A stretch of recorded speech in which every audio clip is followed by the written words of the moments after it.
నమస్కారం మిత్రులు. ఓం నమో వెంకటేశాయ. నిన్న నైట్ జరిగిన Sunrisers versus RR match అద్భుతంగా నడిచింది. పోటాపోటీగా నడిచిన సెకండ్ ఇన్నింగ్స్లో ఆర్ఆర్ కొద్దిగా ఫెయిల్ అవ్వడం జరిగింది. మెయిన్ వికెట్లు వెంటనే అబ్దుల్ సమాద్, అభిషేక్ శర్మ తీయడంతో, కీలక వికెట్లు తీయడంతో హైదరాబాద్ జట్టు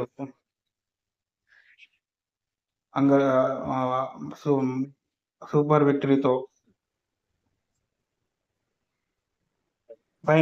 ఫైనల్లో ఒకే ఎంటర్ అవ్వడం జరిగింది.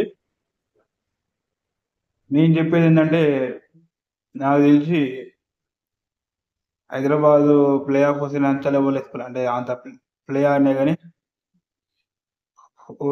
ఈ ప్లే ఆఫ్లో ఓడిపోతుందని చాలా మంది అనుకున్నారు. కానీ ఆ అంచనాలు తారుమారు చేసి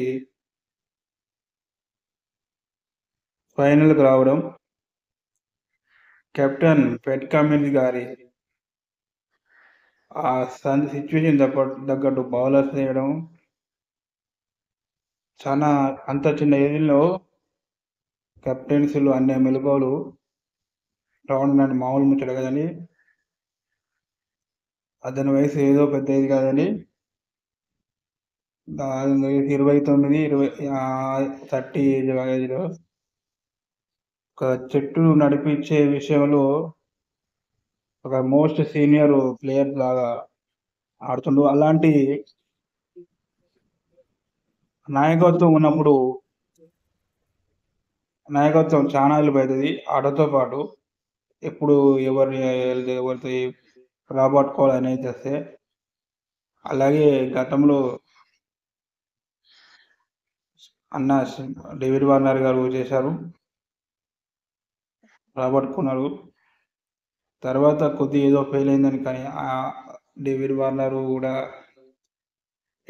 మన ఎస్ఆర్హెచ్కు చాలా డెడికేటెడ్గా ఆడి కప్పు సాధించడం జరిగింది. కప్పు టైటిల్ నార్మల్ విషయం కాదండి. అందులో పోటాపోటీ టీంలో ఫైనల్ వేసుకుంటే ఎస్ఆర్హెచ్ జర్నీ సక్సెస్ఫుల్ అని చెప్పచ్చు మిగతా టీంతో పోలిస్తే.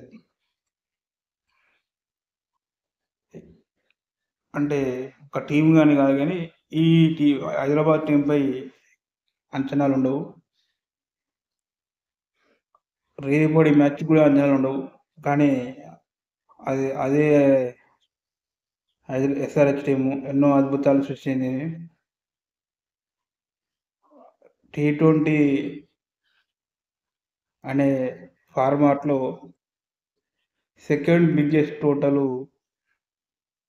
రికార్డు ఉండడం అంత సామాన్యం, నార్మల్ విషయం కాదు. అది భయంకరమైన బౌలింగ్ ఉన్న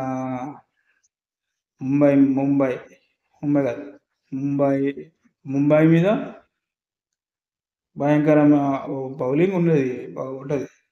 అలాంటి టీముల్లో మళ్ళీ బెంగళూరు ఇట్లాంటి పెద్ద పెద్ద టీంల మీద అంత టార్గెట్ కొట్టడం అంత నార్మల్ విషయం కాదు. ఫైనల్గా చెప్పేదంటే, ఎస్ఆర్హెచ్ సక్సెస్ఫుల్ టీముల్లో ఒకటి. Thank you friends.